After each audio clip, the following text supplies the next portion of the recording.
continuando con nuestro programa, el doctor Marco Antonio Urbina Ayala nos presentará actualidades de la luxación de cadera. Gracias por su presentación. Adelante. Recordando un poquito sobre la presentación que hizo el doctor Aceves, que ve como al doctor Abelardo como su maestro, yo quiero decir y robar este espacio para decir que el doctor Marco Antonio pues es mi maestro y es la primera vez que lo presento, y pues muchas gracias por la participación. Gracias. Gracias, buenos días. Antes que nada, gracias a la asociación por la invitación, y como siempre, gracias por estar presente y estar interesados en que los médicos tengamos estas actualizaciones, ¿no? O por lo menos presentaciones y un foro lo suficientemente importante para que podamos ser escuchados. Recordar que pues efectivamente la fuerza de la asociación pues termina siendo la fuerza de los médicos.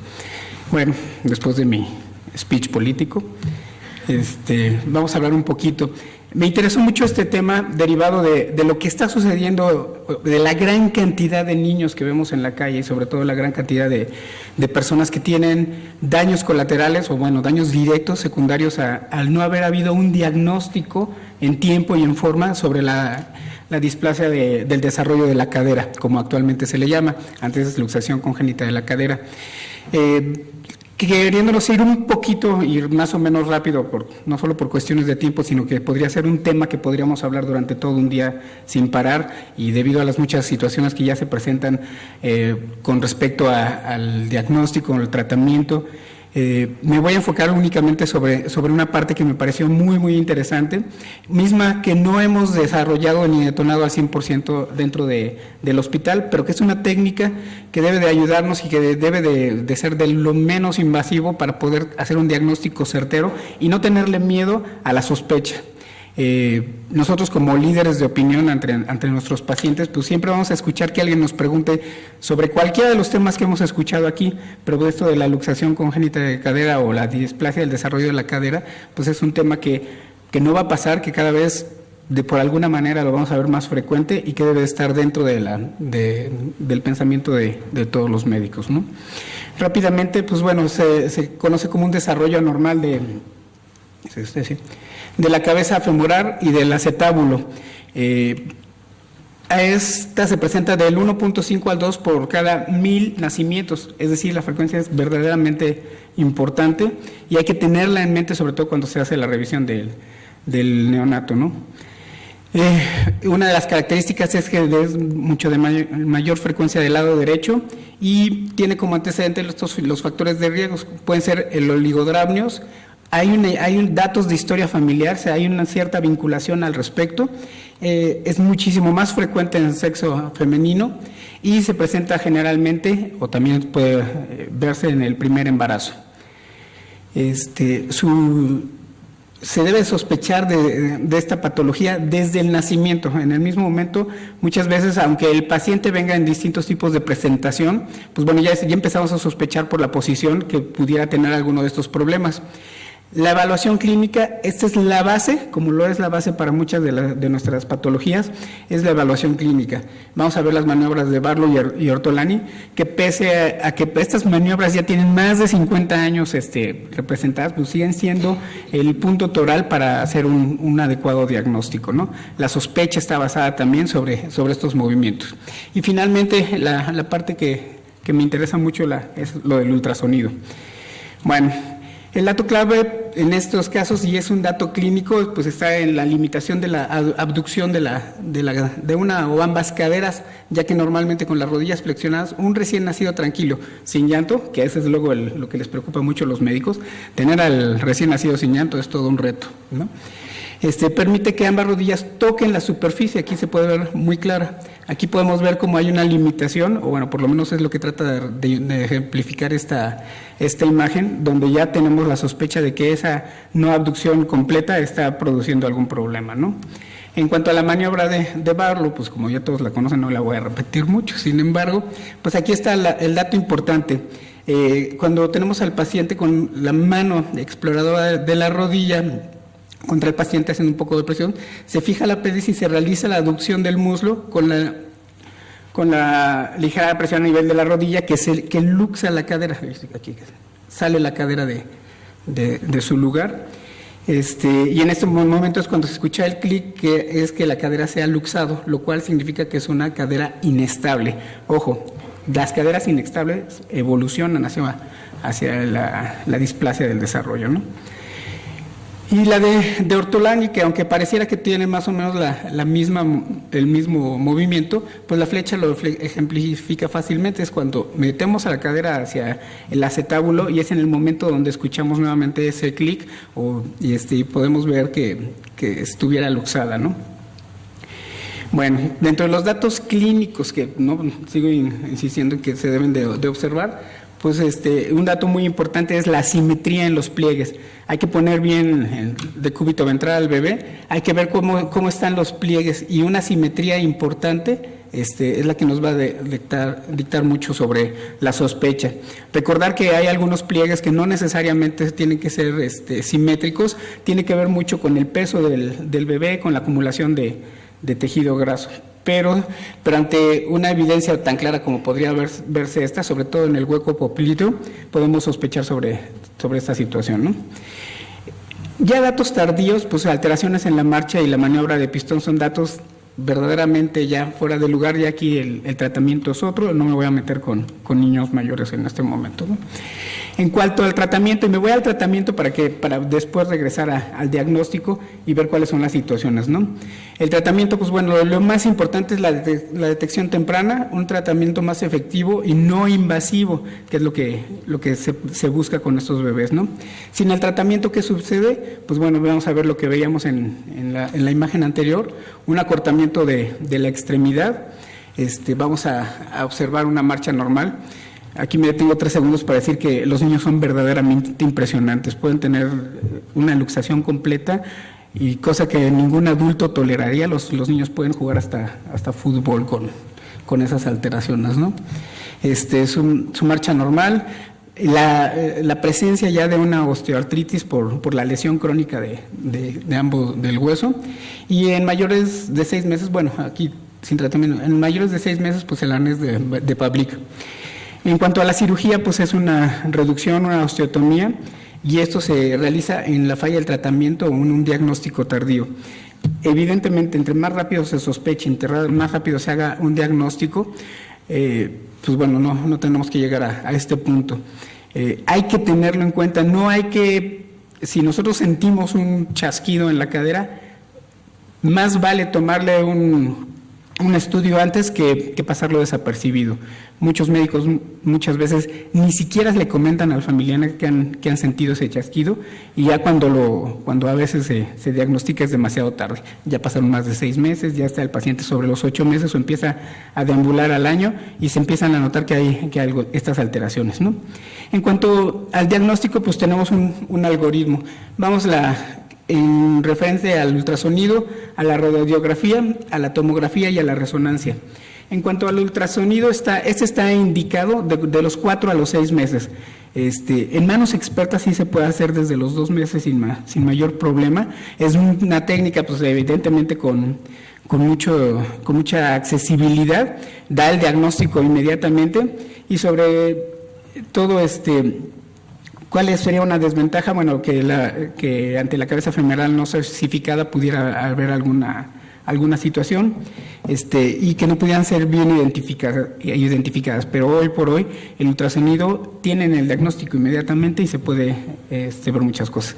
La radiografía, pues recordar que esta se realiza después de los 5 meses o los 6 meses. Antes de los 5 meses puede quedar muchas dudas, todas las mediciones que se hacen al respecto pueden ser inconclusas y a veces retrasar más el diagnóstico, ¿no? Una vez que están nosificadas se pueden evaluar en las marcas óseas. Sin embargo, pues hay muchos datos que nos permiten realizar el diagnóstico. Y en cuanto a la tomografía, ya realmente, no solo por la cantidad de radiación que se le puede dar al paciente, pues ya se utiliza más como un método para ver cómo quedó en el posquirúrgico, y está utilizada para resolver problemas previos, pero definitivamente la radiación es lo que no le va a gustar a ninguno de los familiares y sobre todo al médico, ¿no? Resonancia, este es también para plan de tratamiento y monitoreo, este es el que nos va a decir más cómo está evolucionando esa cadera, incluye la evaluación posquirúrgica. Y bueno, pues vamos a entrar a la parte que me llamó más la atención. ¿Y por qué se los digo? Porque de verdad que el ultrasonido ha sido una gran sorpresa para mí, y sobre todo entender que hay gente que tiene toda la capacidad y que parte de esa capacitación pues se está llevando a estos niveles, ¿no? Vamos a ver imágenes dinámicas y estáticas. Vamos a medir dos tipos de ángulos a través del ultrasonido, el alfa y el beta.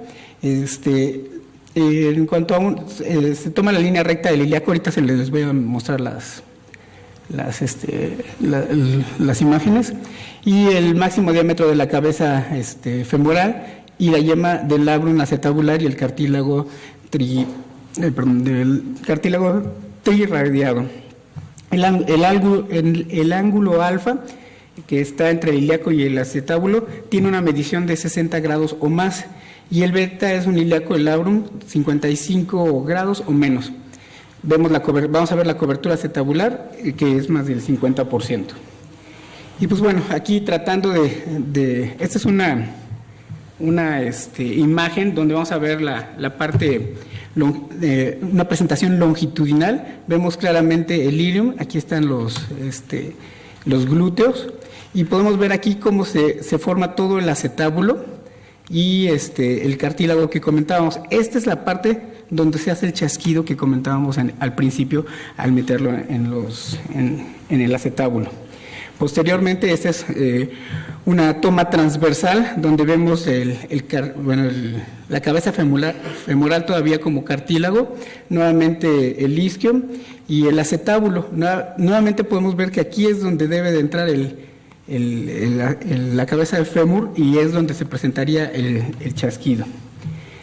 Finalmente, estos son los ángulos que comentábamos, nuevamente el ilium, el ángulo beta, el ángulo alfa, y esta sería una toma normal sin ningún tipo de problema.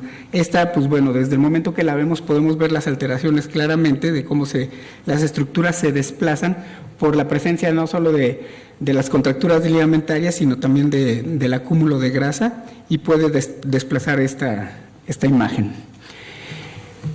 Esta diapositiva marca lo que anteriormente se conocía como la clasificación de Graf, en donde podemos ver, y aquí está muchísimo mejor ejemplificado, esta displasia a este nivel, grado 1, el grado 2 y el grado 3 ya cuando está totalmente por fuera, ¿no?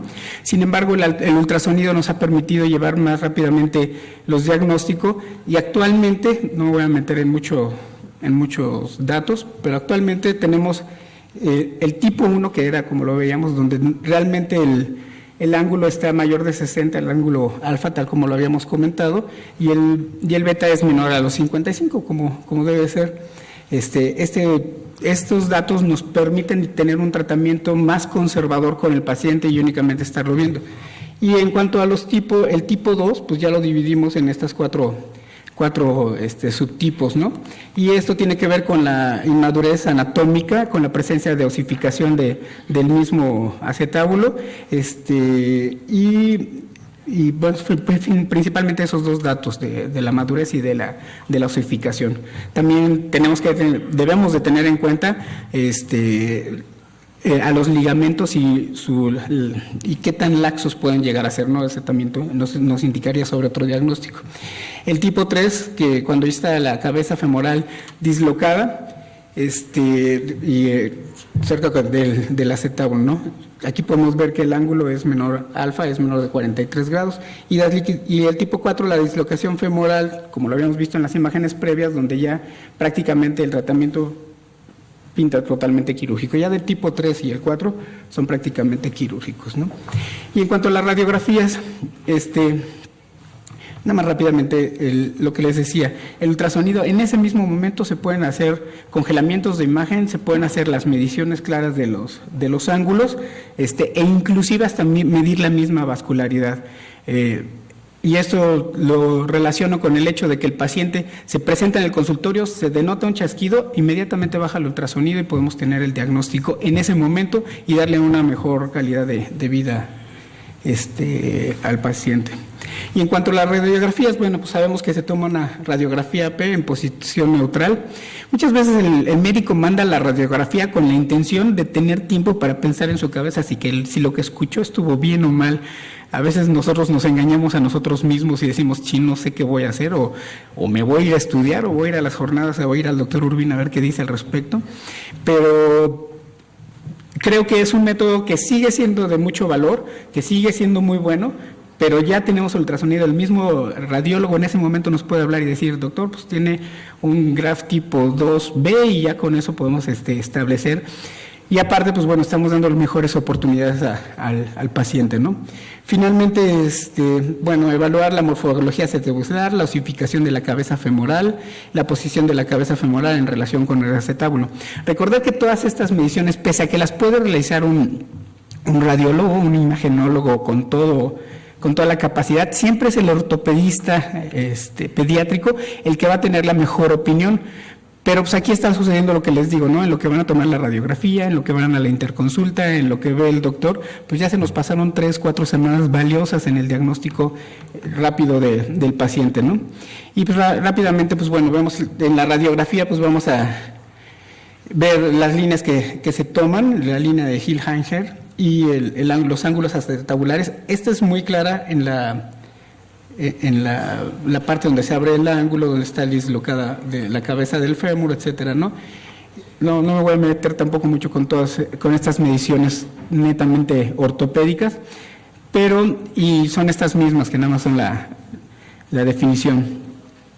Esta sí es una radiografía intencionalmente ejemplificativa de esta parte. Ya vimos en el ultrasonido cómo se ve. Sí tiene que ver mucho la parte de imagenología e imaginar toda la parte que se comentaba, pero pues bueno, también en esta radiografía, pues bueno, podemos ver todas estas líneas que se marcan, cómo está fuera de lugar, no solo la cabeza, sino el mismo fémur, los crecimientos distintos, las líneas movidas, los ángulos todos alterados, ¿no?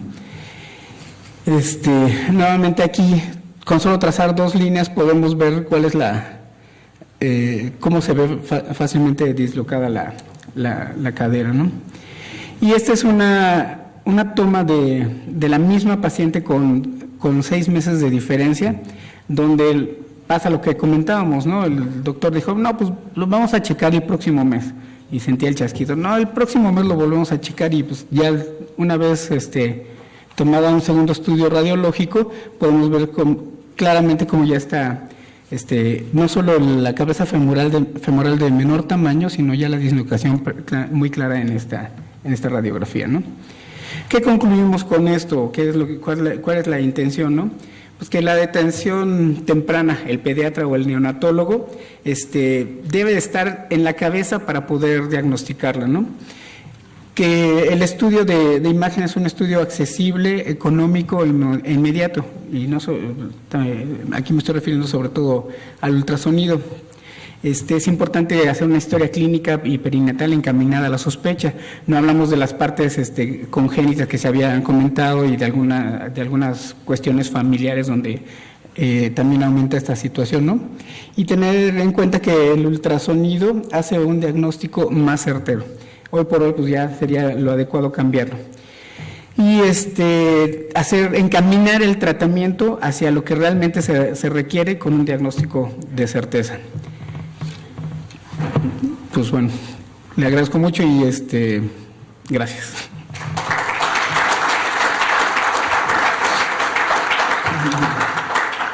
¿Cómo sacamos de aquí? Agradecemos su participación, doctor Urbina, y le entregamos de parte de la asociación un presente y su diploma.